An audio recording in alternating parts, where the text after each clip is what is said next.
The phrase fight or flight is commonly known. This is a response controlled by a portion of the brain known as the amygdala.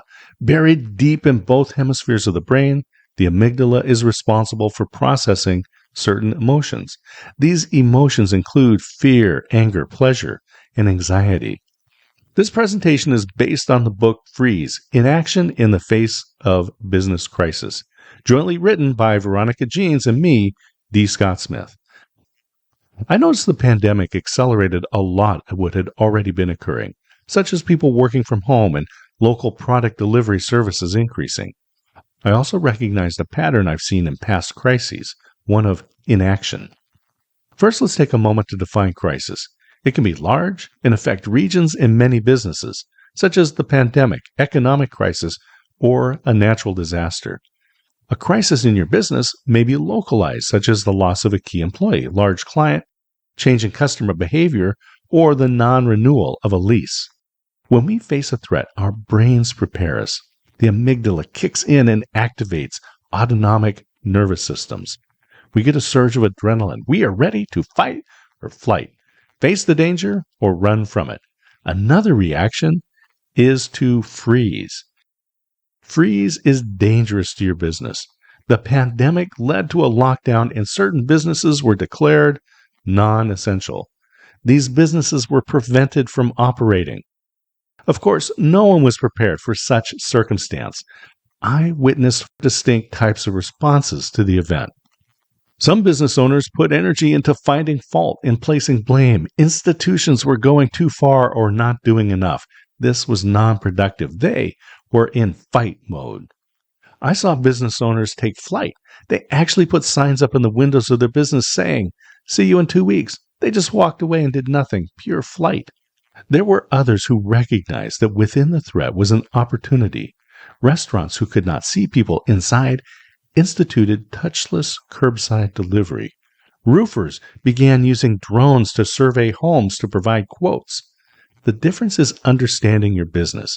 Where are the risks and what might provide an opportunity? This is where we use the value wheel. You've probably heard of SWOT analysis. This is a common tool to use in evaluating a business.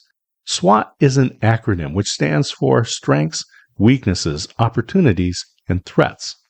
Strengths and weaknesses are internal to your business and are items that are controllable by you and your business.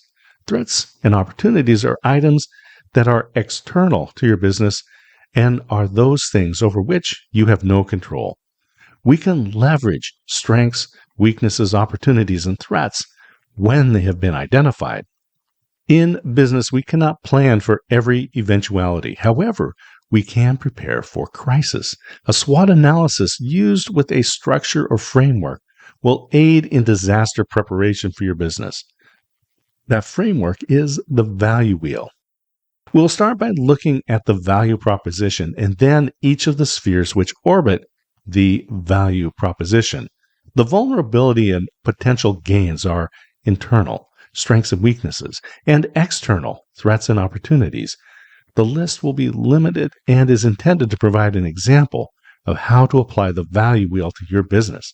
The value wheel will provide a framework to mitigate risk and capitalize on opportunities. The value wheel allows you to map your business plan in one page. It contains 4 sections. First is the value proposition. What problem do you solve and what differentiates your business? Second is your customer. Who are they? How do you reach them? And how do they purchase your type of product or service? Third is delivery. What are your key activities? Who are your key partners? And what are your key resources? Fourth is your business model. How do you make money and what does it cost you to deliver your product or service? We'll use a camera shop to illustrate the process of mapping your business to the value wheel. And to save time, we conduct a SWOT analysis to identify risk or threats and opportunity. Value proposition.